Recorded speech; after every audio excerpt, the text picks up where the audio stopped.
قیامت بھی 10 محرم کو ہی آئے گی، جمعے کا دن ہوگا.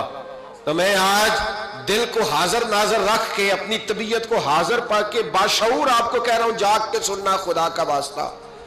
آپ اس جماعت سے تعلق رکھتے ہیں، اگر کافر کے سامنے اسلام کا کوئی چہرہ پیش ہو سکتا ہے تو صرف سنی کا چہرہ پیش ہو سکتا ہے. ختم ہو گئی بات. ورنہ کوئی صحابی کا بھی ادب ہے، کوئی اہل بیت نبوت کا. آج مجھے کہہ لینے دو، کھل کے کہہ لینے دو.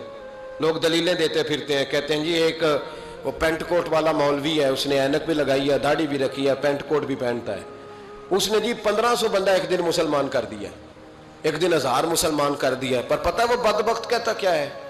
وہ کہتا ہے امیر المومنین یزید رضی اللہ تعالیٰ عنہ.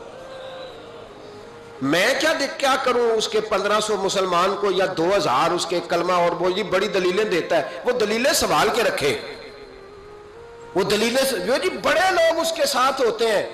تو کربلا کے موقع پر زیادہ لوگ یزید کے ساتھ تھے، زیادہ لوگ. ہم کثرت کے قائل نہیں، ہم حق کے قائل ہیں.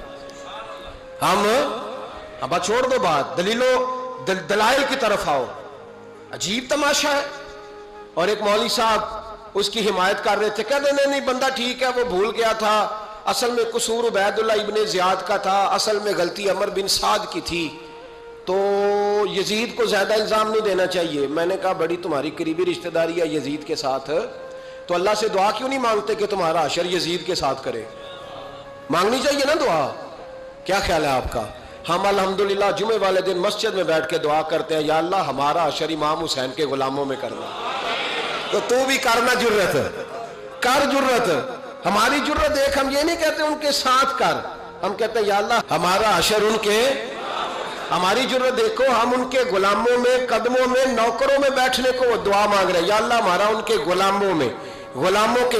تو بھی جرت کر دلیری، کر جرت کہ یا اللہ میرا حشر یزید کے ساتھ کر دلیری. اگر اتنا ہی اچھا تھا تو بے شرمو اتنا ظلم نہ کرو، اتنی زیادتی، اتنا ظلم نہ کرو.